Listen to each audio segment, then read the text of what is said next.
Saya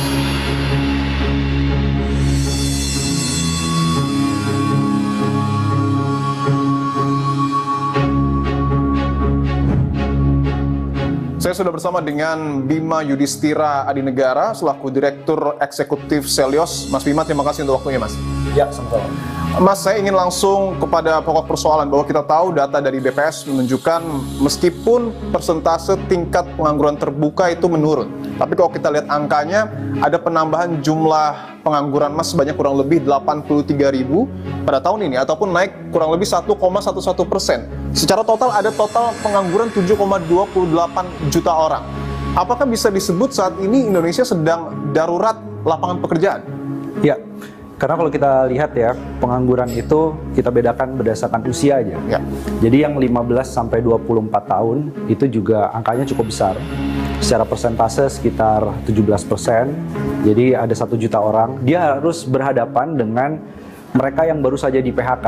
Oke. Untuk bisa bersaing di lapangan kerja yang semakin sempit. Karena apa? Karena kalau kita lihat ya, sekarang itu lapangan kerja semakin sempit, jadi yang para korban PHK tadi itu banyak mendapatkan diskriminasi berdasarkan usia. Mereka punya pengalaman 10 tahun lebih, tapi begitu mereka di PHK, lapangan kerja yang terbuka satu-satunya sekarang itu tidak bisa kembali ke sektor industri pengolahan yang formal. Dan kalau kita lihat akhirnya apa? Banyak yang melihat bahwa masalah lapangan kerja tadi yang terbatas di sektor formal, banyak yang bergeser ke sektor informal. Ini kalau kita lihat pada 2020 pandemi itu angkanya langsung meroket 60,4% di sektor informal dan angkanya tetap tinggi sampai tahun 2024. Oke.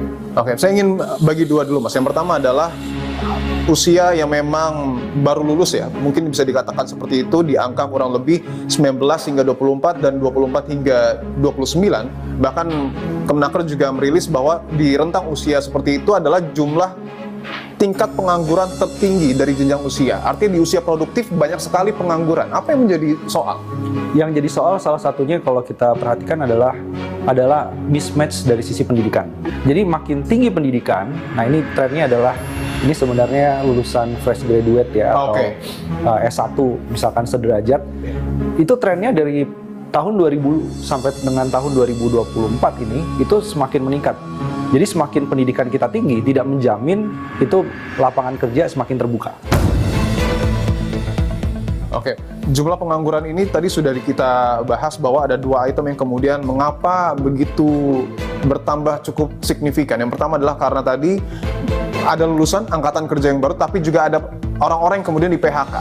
Bahkan usianya itu saya temukan ada yang di PHK 49 tahun usianya dan 50 tahun dan masih datang job fair, Mas. Ya. Dan dia terkendala karena ada persyaratan usia. Ya. Jadi tantangan memang paling besar sekarang diskriminasi lamaran pekerjaan.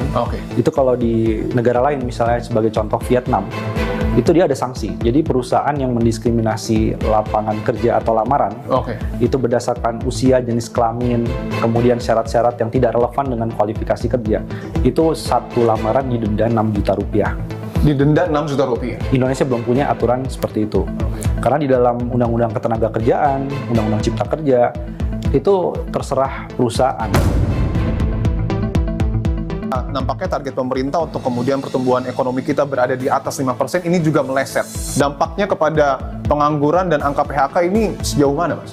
Ya, efeknya tentu di angka PHK itu pada kuartal ke-2, kuartal ke-3. Apalagi tidak ada lagi momentum Ramadan Lebaran yang bisa mengangkut perekonomian. Sudah lewat. Ini efeknya nanti akan ada gelombang PHK. Jadi kalau estimasinya itu sekitar 80 ribuan lebih orang yang di PHK pada 2025. Ini sepertinya kalau outsourcing dimasukkan yang menjadi korban pemutusan kontrak, pekerja kontrak juga dimasukkan, pekerja informal yang di PHK dimasukkan, relatif bisa 3 kali lipat angka real jumlah PHK. Berarti sekitar 240 ribu orang sebenarnya yang terancam PHK tahun ini.